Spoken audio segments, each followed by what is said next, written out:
Yeah. So yesterday we learned about the basic data types used in Python and had a basic introduction about Python and what basic functionalities we have there present there. Today we'll be covering topics such as conditions and iterations and functions. So before going on to these topics, there were some of the things which I want to tell you about, like which Python version I'm using. So I'm using Python 3.6.5 version, and this is a Jupyter notebook. So this is an open source tool for IDE for programming in Python, and you can get it from this link. There's just two basic steps which you need to do, and a simple Jupyter notebook command to run it. So this you can run from your command prompt in Windows or your terminal from your Linux or MacBooks. So here I have a Windows PowerShell in which my Jupyter notebook is running, and this is the site for downloading Python version. So the latest Python version is 3.7. I am currently using 3.6.5. There is another IDE. If you are having troubles installing Jupyter, you can make use of PyCharm, but you can only use the community version because the other versions are licensed then. So which IDE to use is basically upon you, that which versions you want to make use of. So for specific, okay, I have a question. PyCharm is an IDE similar to Jupyter. So you have to uh, install Python first. So this is the site for Python, and only after that you can code in Python. So just like in for coding in Java, you need a JDK install. Similarly, you need the Python installed for your programming in Python. The PyCharm and Jupyter are just IDEs which will make your coding easier. I mean, it will provide you interface for coding. So that's just about Jupyter and PyCharm. So let's head on to our topic. Yeah, Arun, it's similar to what you have in R, that R Studio is your ID and you have a base R installed before that. So it's similar to that. So now first we'll discuss about conditional statements. So in Python we have the if, elif and else.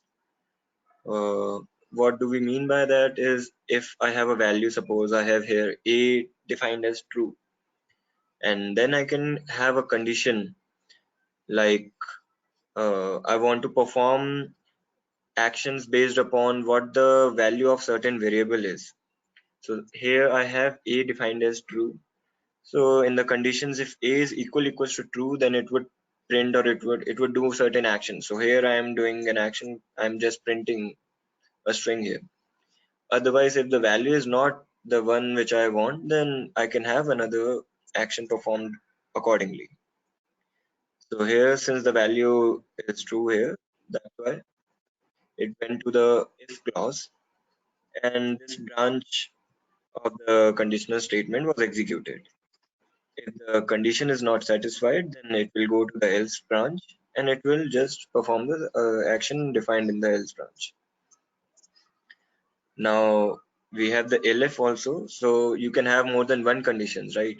So suppose you have a value, integer value, and you want to check whether it is a 0 or a 1. Basically, is it a binary value or anything according to your use case, whether the value we can check for range of values, whether it is greater than equal to 0, something like that. So accordingly, it will execute the branch which will satisfy for that particular value in it. So here we have this uh, range of comparisons. So accordingly, we got the answer here that because 10 falls between 0 to 20, so the first if branch was executed. Now we also have nested ifs. or we can say nested conditional statements. So by that I mean that I can remove this, and I'll just remove all of this, and I'll put another if clause inside this, and I'll write that whether the value is less than 20 or not. If the value is less than 20, then I'll have an action. So I'll have the action that the value is between 0 to 20.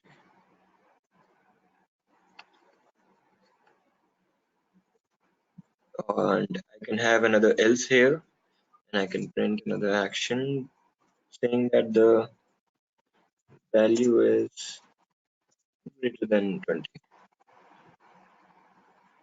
And similarly, I can have an outer else as well, which would just define that the value is a negative integer. So something like that. So accordingly, it would print, it would go inside the nested if. We can have many layers, but for illustration, I'm just using one if inside. So this is how the nested if works. So in Python, we have only if else for conditional statements.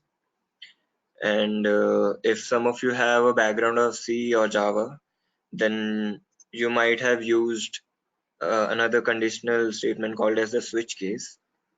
So that is not present in Python, but we can have a workaround for that, and that I'll discuss later on in the session. So till now, if you have any doubts regarding conditional statements, you can write in the chat box.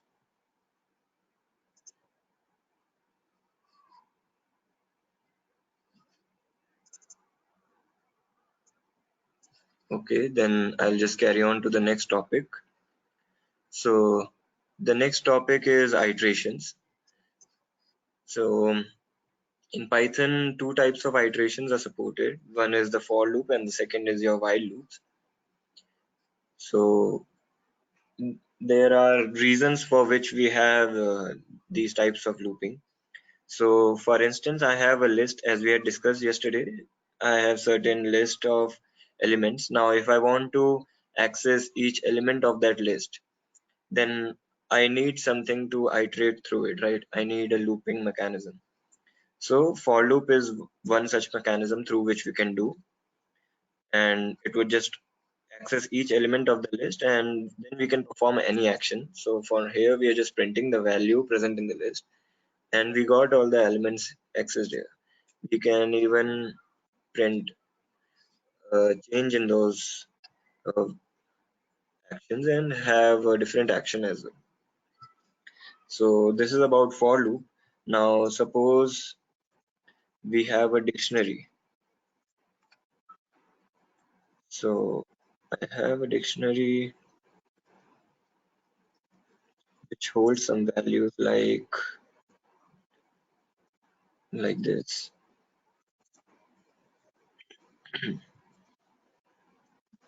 Yeah. So here I have this dictionary, and now I want to iterate through this. So I can make use of the for loop here as well. As I told you yesterday in yesterday's class that dictionaries has some functions called as this dictionary.keys dict.keys. So what it would get is that it would get each key value each key present in the dictionary. So that is what val will print here. So it printed all of the keys present here. Now suppose I also want to have the values which are present there. So one way would be to use this. Since I am able to access the keys, I can get the values as well, right? So this way I can get the key value pairs, or we can make use of another function. Badal is asking that whether val is default variable. No, you can change anything. You can have it as I. You just need to make the changes correspondingly to everything. So here I took I. It's just that I was accessing values in the list, so I took the variable as well, just for understanding purposes. You can have it as I, you can take any name, any variable name. So that's regarding the variable name you choose for in for loops. Now there is another function which is called as items. So in items you get both the key and the value from the dictionary. So you don't need to access it from the dictionary using key, because you'll be getting it from the function itself. So here you did a mapping to it. So this is called as your,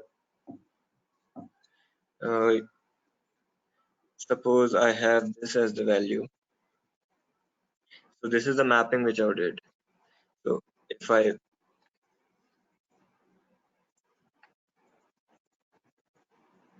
print a comma b, so one was corresponding to a and two was corresponding to b. So this is exactly what I did here, and this is actually called as unpacking. So it works for your tuples as well. So the value got mapped, and since dictionary.items returns a list of tuples, so if I print this,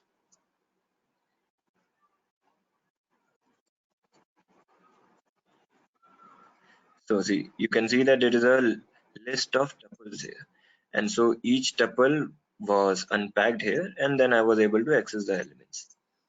So this is how I can iterate through the dictionary. Also, there's another function which is called as values. So if I just want the values out of the dictionaries, I can just iterate through the values present. So this is all about the for loops. Now, yes, there's one more thing which we can make use of, which can be helpful when we are making use of, when we know the length of a list or any iterable object.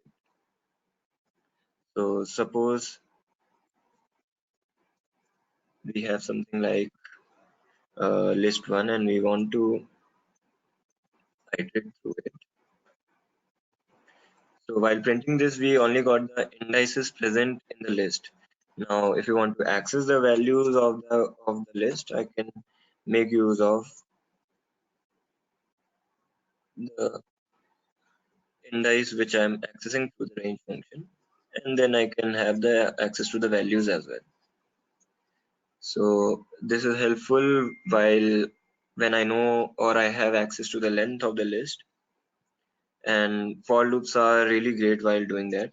I can also make changes to how much length I want to access. So I can give a number here. So it accessed from the second index to the last index. So 2 here means index and not the position. So that's why we got the answer as, let me just change the values, otherwise it would be confusing.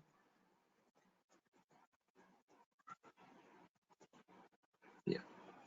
So 2 is actually an index. So index 2 means third position. So that's why we have the elements accessed from 30, 40, and 50. So this is all about for loops. If you have any questions, you can ask. Otherwise, I'll move on to while loops.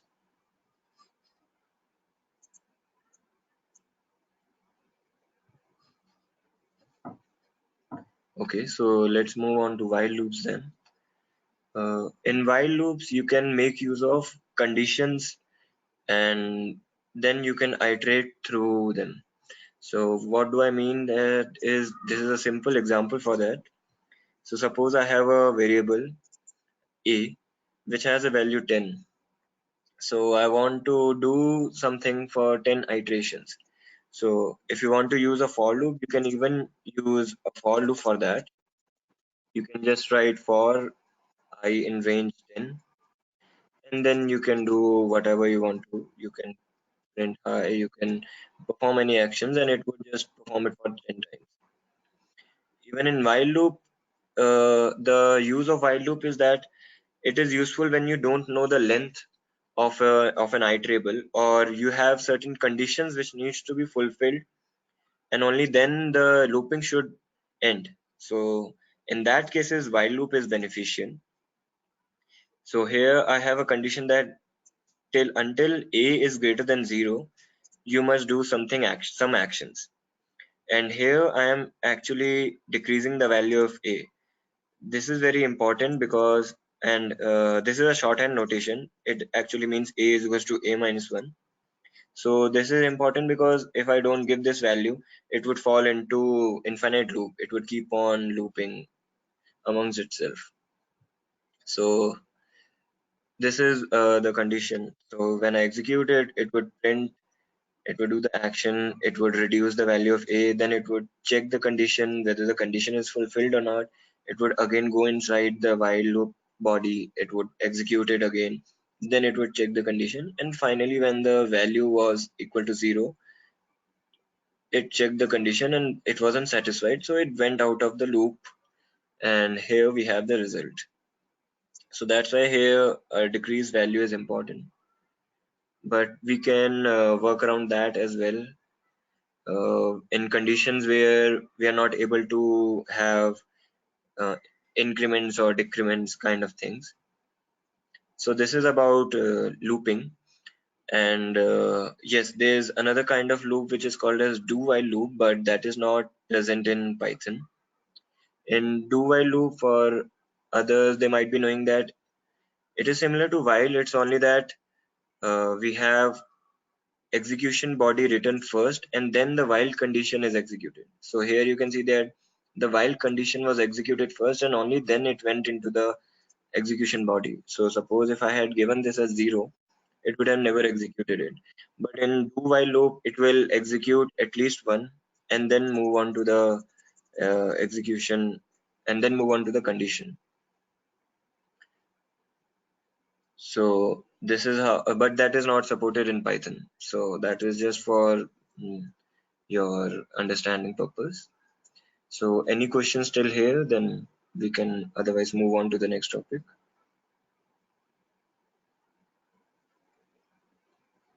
Okay, so we have something called as a break, pass, and continue. So what do all these three means is that break is usually used for getting out of a certain iteration. It will break the flow of the code and it would get out of that body. So for example, here I'm looping through a certain range and I have put out a condition that if the value goes above 5, then I need to break out of this. So what it does is that it is doing the action until this condition is met. When this condition was met, it broke out of the for loop and the execution flow of execution was broken up. That's why the loop ended at 4 itself, because when the value came out as 5, uh, the break keyword actually had broken the flow of that for loop. And so this is useful in cases of, mostly in cases of while loop, because in for loops you generally know the length of the iterable object. So it's a good practice when you're using while loops, because this is one condition when you're making use of increment or decrement. But if you don't have that, then you can just certainly give out a condition here that if the value is, suppose I have this, that if the value will be less than 5, then I don't want to continue with the looping. So in this case, it will break whenever value 5 is reached. So that's why this break statement comes in handy, but it is usually for practice, good coding practice, it is usually told that we should not use make use of break statements, because as you know that they break the flow of execution. So yeah, so I have a question: what is infinite loop, and how to know my while loop have control up to particular length program? In while loop, we usually have conditions specified here. So we must have uh, a basic driven knowledge of what we are trying to implement. So this was just a basic thing that I'm printing out the value present in A and decrementing it. But if the condition is not satisfied properly or we haven't coded it correctly, then we can fall into an infinite loop, or we can have a logical problem. So in while loops, we must have a knowledge of what the conditions are and how the flow is going to be. So if I execute this, then you can see that it has gone into an infinite loop. It's just printing 10 every time. So here I had Silas, to break this yeah, up. we have a my different question. Just like in another programming language, we are using some end statement. Just like we are using a while looping. So another programming we are using an end statement. We want to complete our program. So in the Python, how to know the up to this particular statement will work on this particular looping. Just like this time we are working on writing while a is greater than 0. Next statement we are writing print, and next statement we are writing another a equal to a minus 1. So how to know the Yes. maybe this program will work? Yeah, this statement will depend only up to this particular looping.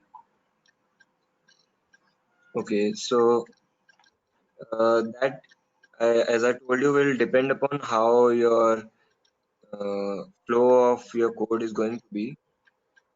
Because as I already told you that if I remove the decrement statement, it would go into a infinite loop. And if I keep this value somewhere here, or if I change the value of decrements, I can No, I'm have asking different only. values. No, I'm ask. Sorry. I'm asking only for the control of length of program. This program. So while program have some length, maybe another program we are using an in the statement. So in between, just like another program in while and last statement is the in the statement. In between of this statement, when I writing anything, so this program have a control of the while and end. So Python have any of the thing we can identify. So there have a controlling between them. Sorry, I actually couldn't understand your question. Yeah, So, yeah, yeah. Suppose this time I am writing a while statement, and next time I am also writing a for loop statement. So how to identify the boundary of these two programs? you're saying a listed loop you're making use of? No. I'm not listed group. Suppose there is a while a is greater than 0 and Yes. a equal to a minus 2. And next Yeah. program we have to for loop. So there in the below we can write some for loop program. Yeah. So yeah. So I think have a so these while loop have a control up to this statement, print statement. And when you're writing your for loop program, so maybe have a they have a starting a new control. So maybe yeah, just like so I'm asking that just like in SAS mainly we have to defining as just like a while statement. So while Okay. and for the ending of this particular program, we have to define one of the keyword in the keyword. Okay. So, So I don't know about the Python. So just like in the program, A is depend on the our while looping, and print is also depend on our while looping. So maybe next yes. time also next statement also writing another statement just like a b equal to b plus 4 and c equal to c plus 4 and b and c we can be using the while statement. So I think all are depend on the these while statement. Yes, I Yes, mean, yes, Shashi, uh, I'm audible to all of you. yeah. Yeah, yeah, yeah, So Rohit. Okay, whatever so variables. I think Shashi is asking is that uh, in case if you accidentally forget to write this decrement statement and this loop keeps on running, so is there any limit by default that we can set so that this loop automatically gets stopped by after a few steps? Yeah, that actually is taken control by Python itself. So after it reaches some number of iterations, that tries to identify whether it is an infinite loop or not, and then it gives out that error to us. Okay, So in that sense, we have that possible as well. okay. But for So Okay, okay. I think Shashi, this is the case that you want to ask. Yeah, okay, okay. Okay, okay, Salish, you carry on, please. okay, okay. So yeah, so infinite loops, we should always try to have a conditions check before executing. Otherwise, infinite loops can be very time delaying and problematic for us. So that's why we have this break, pass, and continue to some extent. But these statements are actually not uh, enforced to use, because as I told you, that break actually breaks the flow of your code. So that, if we go into detailing, that would go much in detailing in the terms of machine language.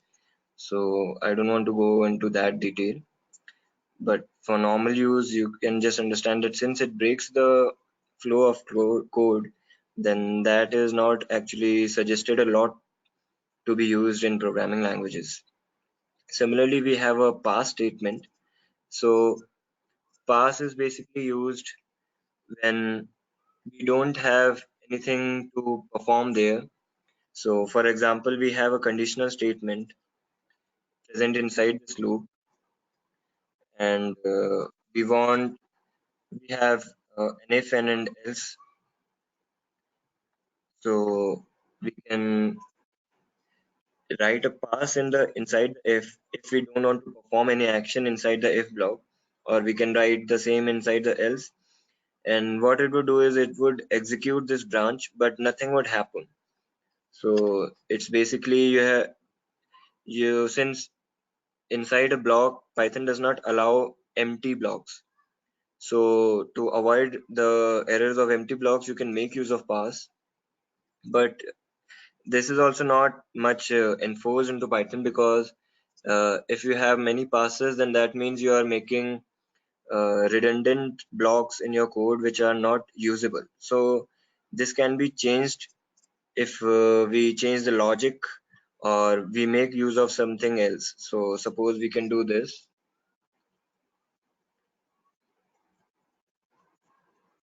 and then we can get rid of that pass.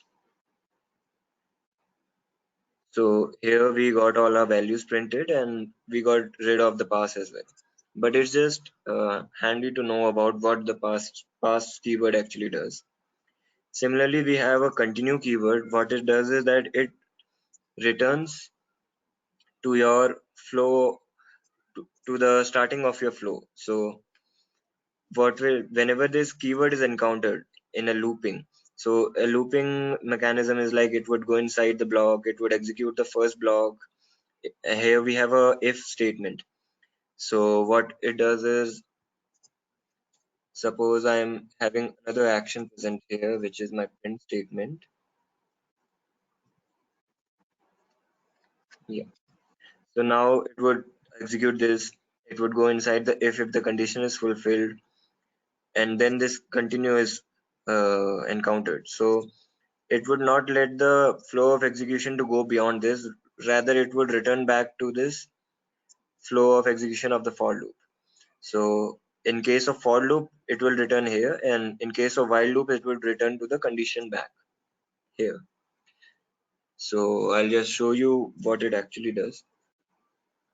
See, so when the value was 0, we got hi printed and hello printed as well. The if condition did not got executed as the condition was not satisfied. Then we got hi and hello 1 also, hi and hello 2 also, hi and hello 3, hi and hello 4. When the number 5 was accessed as well, then it printed hi. It went inside the if condition, but then it went back to the for loop condition, for line. So because of this, the print hello could not be executed, and that's why we have only hi is printed after the value 4. So this is also another keyword which comes sometimes in handy, but again, as I told you that we can get rid of pass if we change some coding logic. We can rid of breaking if we know what condition to be satisfied in while or for loops. And similarly, we can get rid of continues as well. And it's just that these three statements are your uh, used in breaking the flow of the code, or as in case of pass, it just increases another code block or another branching, conditional branching statements. So that's why these are the three keywords. If you have any doubts regarding this, you can ask.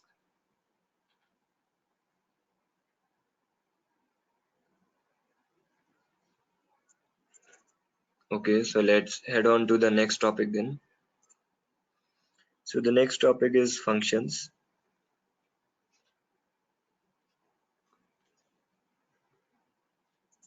Okay, so you asked, please repeat continue and pass. Okay, so I'll write another example here.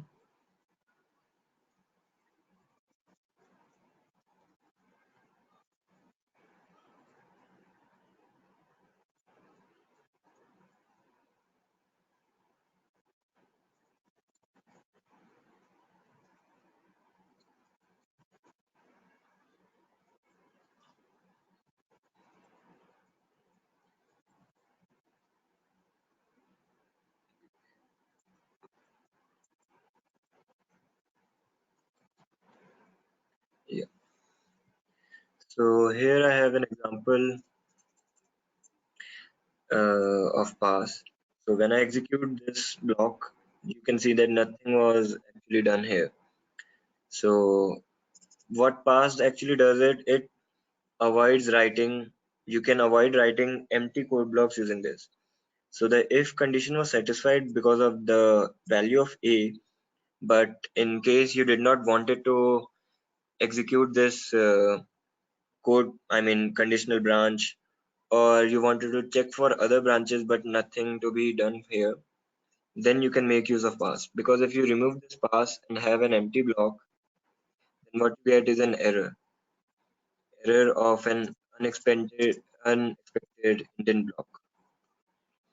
So that's why to avoid that error, pass keyword is used, and you can have your regular flow of execution of the code.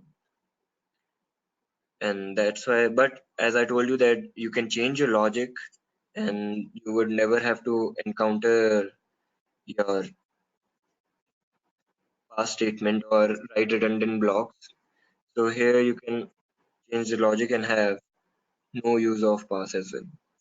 Similarly, in for continue, I think I'll make use of a while loop. That would be better.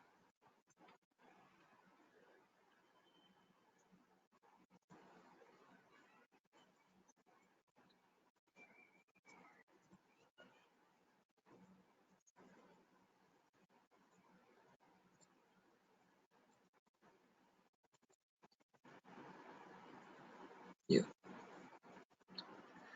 So here I have a continue block, and let me show you a break as well.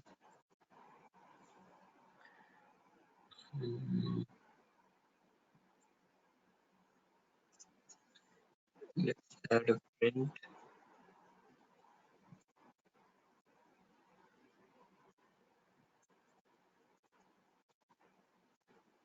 Yeah. So this would actually make you understand what the difference between continue and break is and what continue actually does.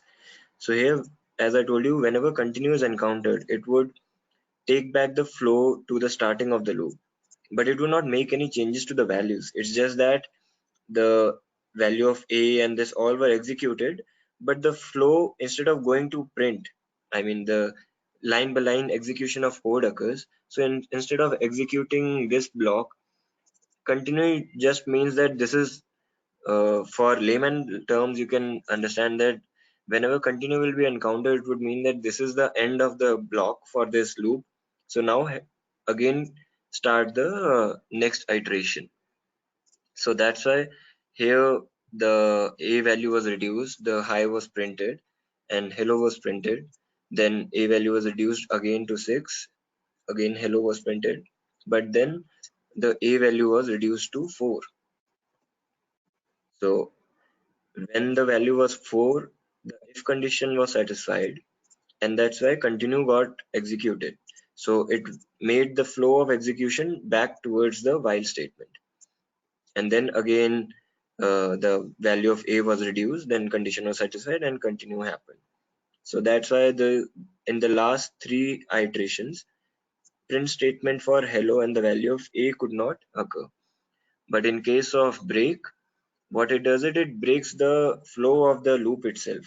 So it will bring you outside the body of the while loop. So where here, when value of a became less than 5, it just executed break, and break, what it did, it brought you outside the loop body, and nothing could be executed after that. It's only that if you have a statement outside the body, then that normal execution will go on. So it broke outside the body of the loop, and then this line started getting executed. So that's why an SF is printed here. So that is about your break and continue. So I guess I was able to make you understand better now. If any doubts, then you can let me know. Okay, so let's head on to functions now. So in Python, uh, we have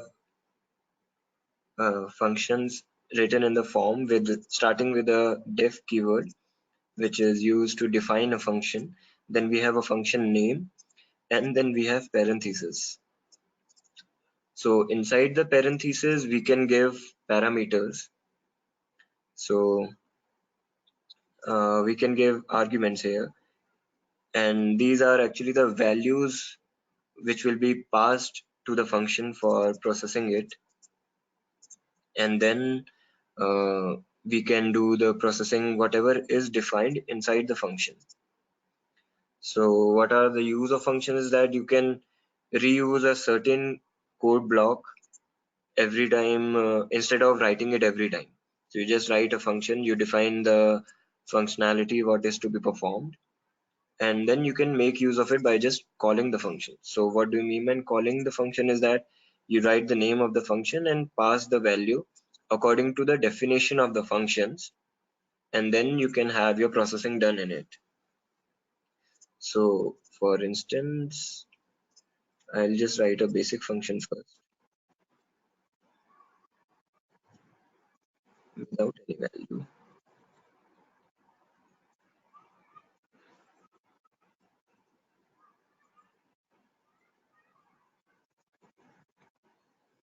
So suppose this is my function, and this last line which I wrote is actually called as calling the function. So whenever this line got executed, it went to the function, which is defined by this name, and then executed the contents of the function. So that's why the print statement here printed this new value in function is, and that's what I got the result as. Now, a function can return, you may or may not return value from a function.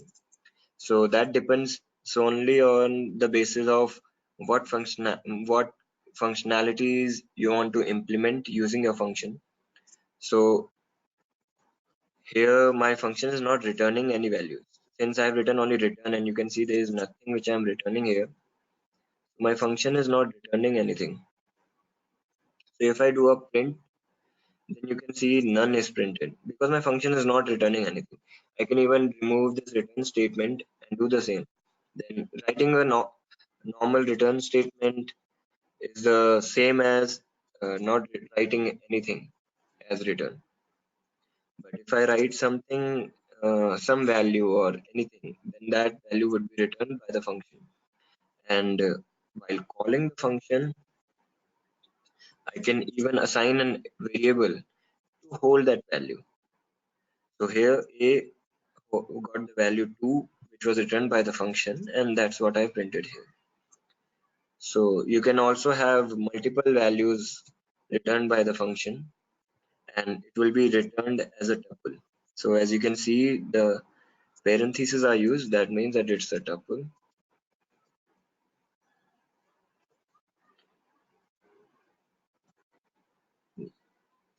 So the type which it returned was of type tuple. So now let's move on to some basic functions. So this is one function which accepts one argument. So I have one variable called as value, holding a value 10. So when I call the first function basic fun1, I'm passing that value.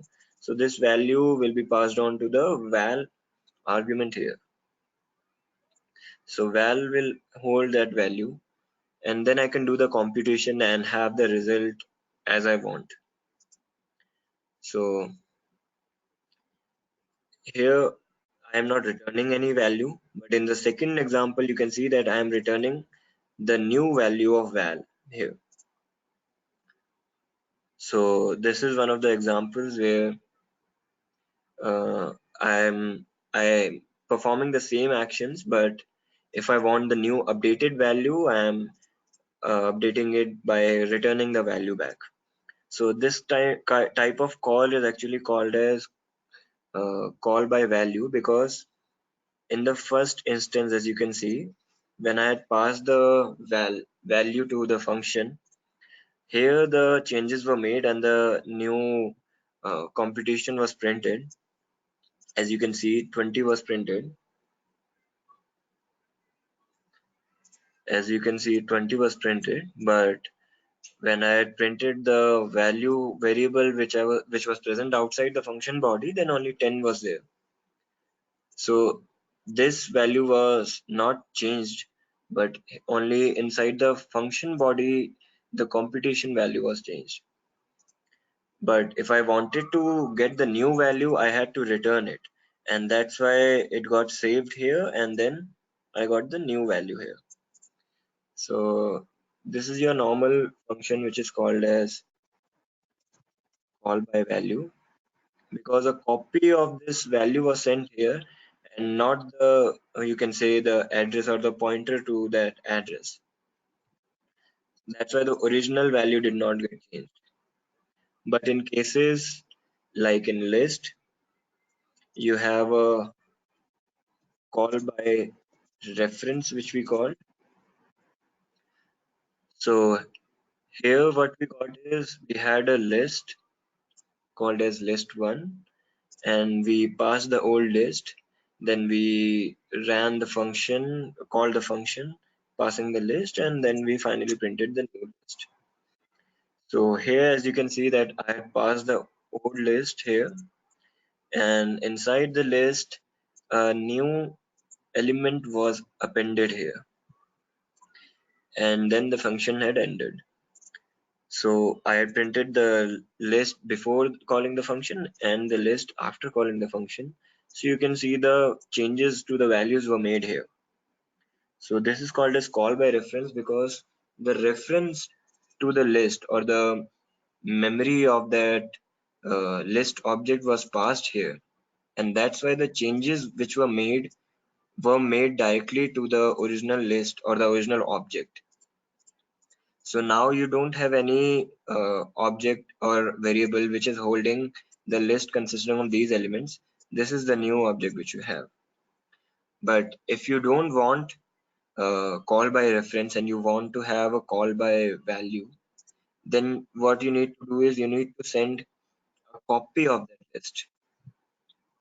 So by doing this, see, since you made use of slicing here, so this means a copy of the list would be sent and not the reference of that list itself. So that's why after even executing or calling this function, the old list did not have any changes in the value. But if I print the changes which I was making inside the function, you can see that the changes were actually made here, but the scope of these changes were only inside this function and not outside the body of this function. So this is the difference between call by reference and call by value. If you have any questions, you can ask. Otherwise, we'll move on to the next topic.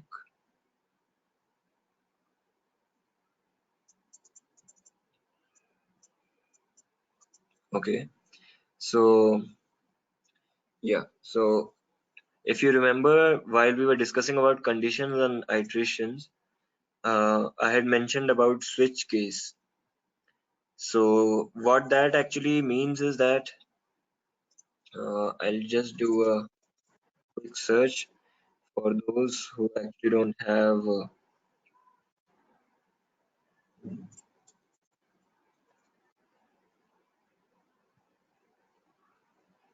Yeah.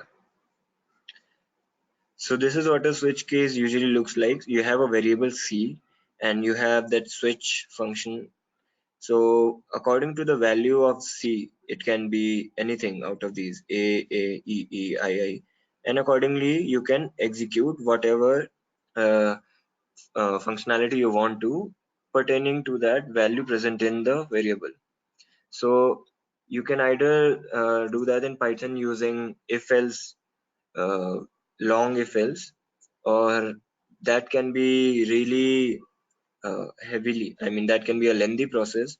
So there's another way of doing it by making use of a dictionary. So here this fun uh, are actually the references to the functions defined earlier. So 0 is holding the reference of function 1 is holding function 2, and similarly for 3 and 4. So when I call the zeroth function, it actually means I'm calling the function 1, and that's why function 1 got executed here. Similarly, I can write anything, but yes, you need to pay attention that since it is holding references, you can even change the reference. So for example, here function 1 got called, but now if I'll try to call function 2, I would get an error because I have already changed the reference of function 2. I have changed fun2 to 10. So I cannot have it as a function now. It holds a value instead of a function body now. So this is something to keep in mind while you're trying to implement switch case using a dictionary, or you can go by the normal if else statements or nested if else. So now in functions we have different kinds of arguments. The first argument is called as required argument. So whatever we defined in the function body is called as a required argument. Now what that means is that if I don't pass any value to the function, okay, yeah, if I don't pass any value to the function, it would give me an error saying missing one required positional argument value. So because it is matching the signature, or you can say the declaration of the function with the calling signature. So it found that one value is not getting passed in, and that's why it is giving me an error that you need to pass one required argument, positional argument, and that's why this function got executed here. So I have a question. All print statements it is mentioned what fun one. Sorry, Sangeeta, I could not get what your question is. Can you write something in detail? If you're asking regarding the switch using dictionary, then this fun one means the reference of function one. So here I had specified this, right?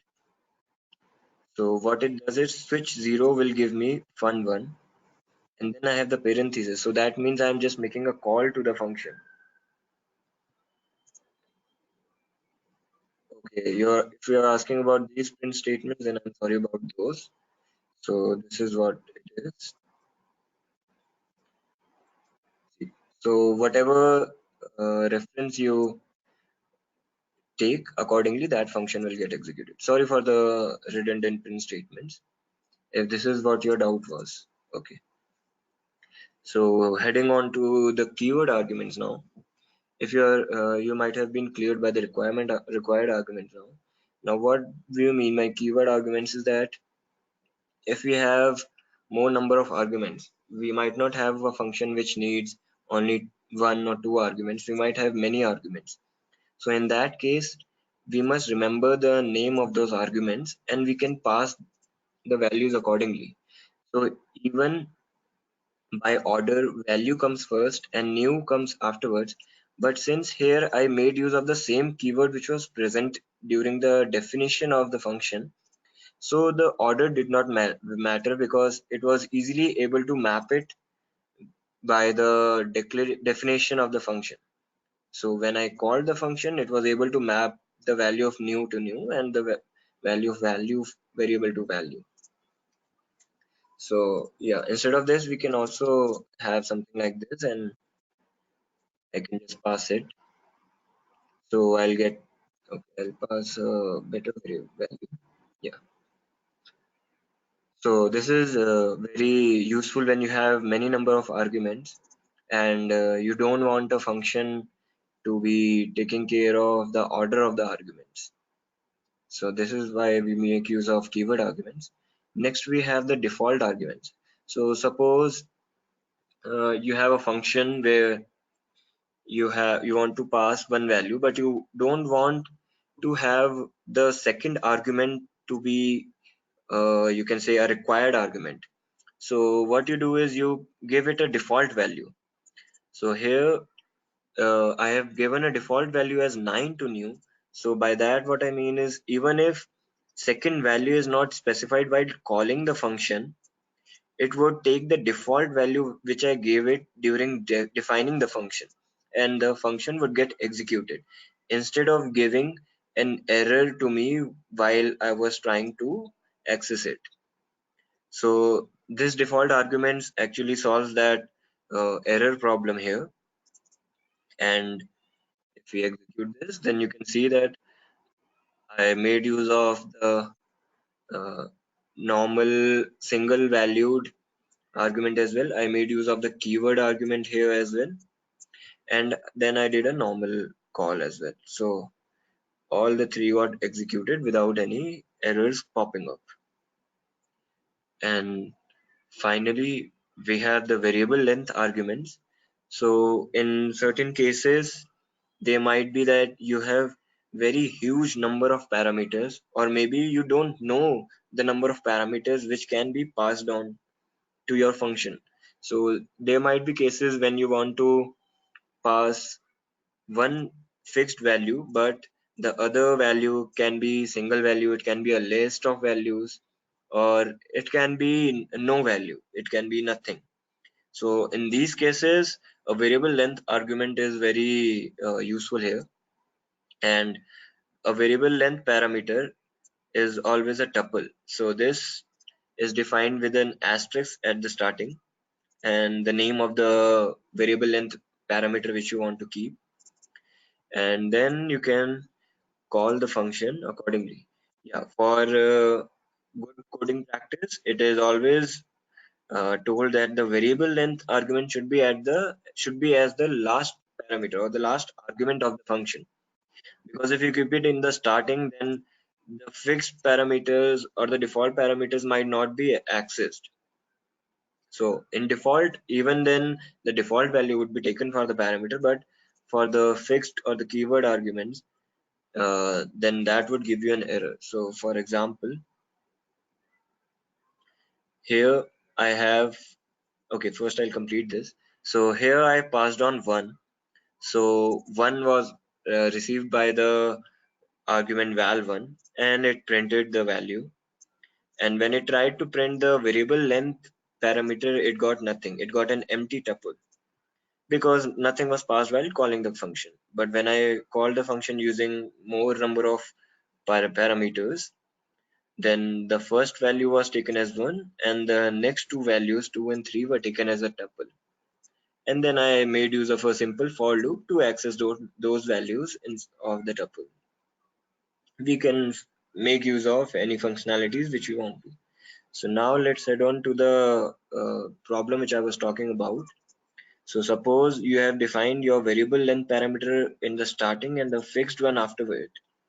So now if you try to call this, you will get an error because you have one required parameter here which is not able to get a value because of a variable length parameter defined before it.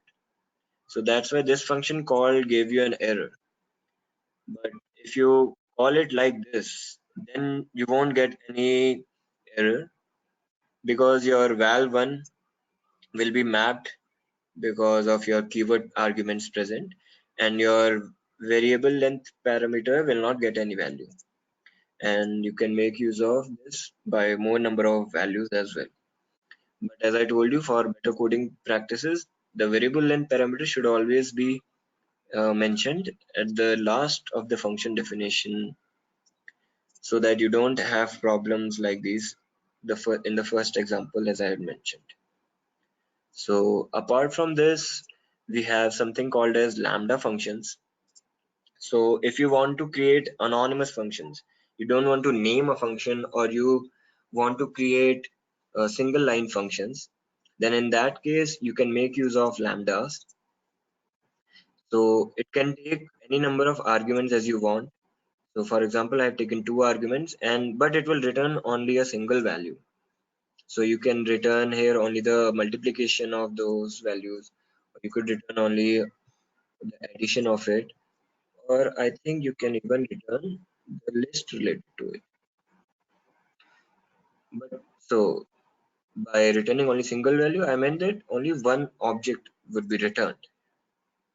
So you can, this is a single line function. So here I had given it a name as lambda fun, but I can even have uh, a lambda uh, which is running without a name. So for that, we can make use of these lambda functions. And yes, you can even pass default values here. So as you can see that the default keyword works here. And I mean the default argument works here. And you were able to make normal calls even when one of the parameter was missing. So this is all about lambda functions. If you have any doubts, you can ask me right now.